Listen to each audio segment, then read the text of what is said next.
Hello, welcome to Chapter 10, Misrepresentation. McCamus defines misrepresentation as a statement of present or past fact that is false, that is communicated from one party to another. Misrepresentation is when one party uses false information or statement to induce one party to enter into an agreement. This type of misrepresentation can be classified as fraudulent, where the party knows of the statement that was false. The mistaken information must be used to create that contract in order for it to be considered misrepresentation. Alright, Part B. Part B. Elements of misrepresentation. Number 1. Sales talk. Sales talk is a vague and imprecise expression or aggrandizing the virtue of a product. Page 327. The salesperson will use a vague and imprecise expression to hook the buyer. Okay, so hook the buyer, right?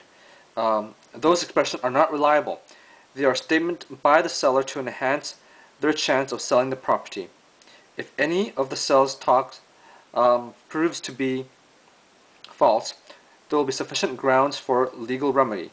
Such statements of sales talks will offer no ground for relief. An example McCamus makes about sales talk is when the seller or an agent communicates a false message to the other party. The example used was the sales periphery of a house that was poorly built by the seller. If the seller knows of the defects when communicating the false statement, the statement will be held to be a misrepresentation when describing the house. So, two important points in sales talk. First one, A. Seller had inside knowledge. B. Seller had vague commentary language to describe the product. Alright, second element of misrepresentation. Number 2. Opinion. A statement of opinion is different from a statement of fact. Most people would want to rely on a statement of fact rather than the statement of opinion. Opinion can be heavily influenced by personal belief. At times, these beliefs have no facts to support it. Non-expert opinions are classified as opinions and are not considered to be facts. If the representer has no control over the given opinion cannot be a reliable fact. However, if the given opinion is given by an expert, the opinion can be held to have an implicit statement concerning the nature of the information. That's page 328. Third element of misrepresentation is intention.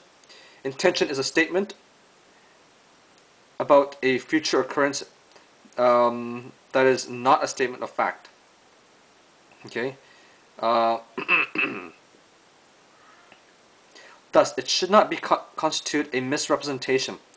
It should not constitute a misrepresentation if the future occurrence fails to materialize. Promise is different from a statement of fact. With regards to a promise on a future intention, the promise will be considered an implicit statement of fact concerning one's present intention. Page 328. If an individual makes a false statement of a present intention, that statement will be fraudulent, false. For that kind of statement, the victim will have the right to a normal remedy for fraudulent misrepresentation. Alright, fourth element is the law, right? There's a distinction between the statement of fact and the statement of opinion, but it's too complex to explain. So let's try this, okay? Misrepresentation by the law happens when an individual is unaware of the recent legislative change.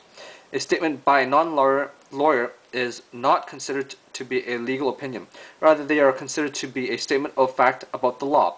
If an individual enters into a contract on the fate of misrepresented facts or false statement, the individual cannot be responsible for relying on the statement. McCamus states that individuals who have entered into an agreement on the faith of another party's false statement concerning a material aspect of the law cannot be heard to have relied on the statement. Page 330. A person who has been hit hard by a misstatement of the law is equally hit hard by a misstatement of the fact. Okay, the fifth element, materiality.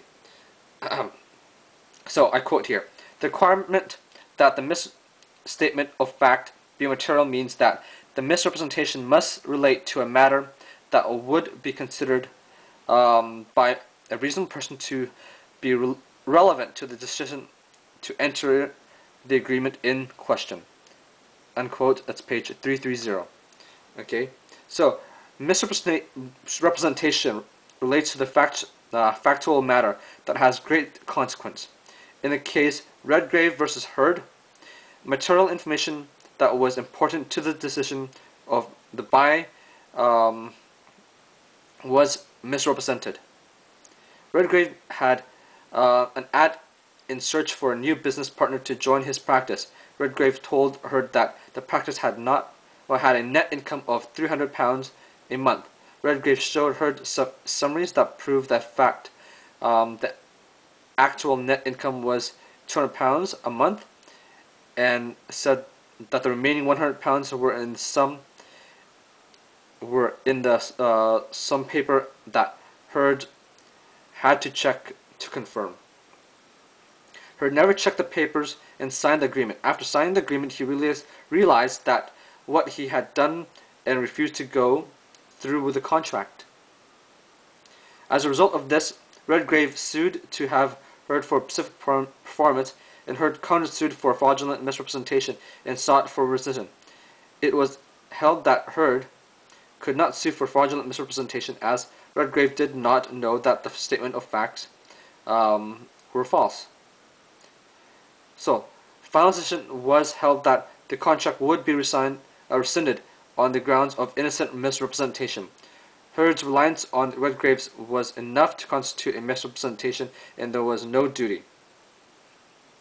Alright, so the sixth element is inducement. Having a material shown to each party is the first step. The second step of misrepresentation would be to induce would be the inducement of one party to enter the agreement upon which that party relied on the material information. Must have constituted an inducement to enter the agreement upon the misrepresented reliance. Okay.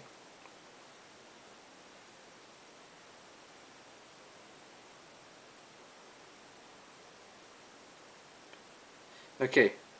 So, the misrepresentee would not be held to have relied on the misrepresentation if he conducts his own investigation. If the misrepresentation itself does not have to be the main reason for being induced into the contract. Alright, so let's see here. Okay, non-disclosure as a misrepresentation. Alright, part C. Okay, under the judicial doctrine, party negotiating an agreement does not have a duty to disclose material facts to the other party. However, there are some exceptions to the rule of being silent or non-disclosure.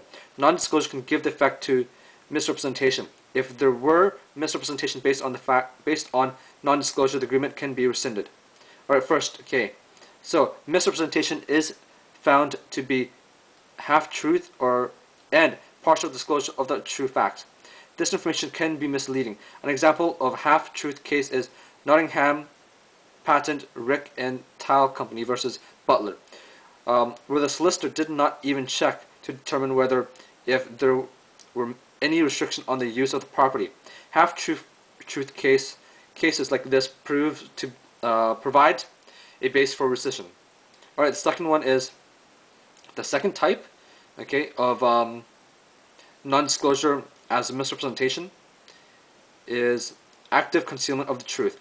If an individual knows of a serious matter like a structural damage to a building, the concealment of the crack on the wall is considered misrepresentation.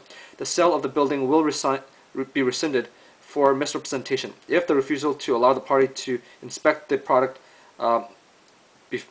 is because of the fear that the inspection would reveal structural defect. This refusal shall be considered a fraudulent concealment. Alright, so that's it for now, and until next time we'll come back and we'll talk more about non-disclosure as misrepresentation. So until next time, please stay tuned, okay?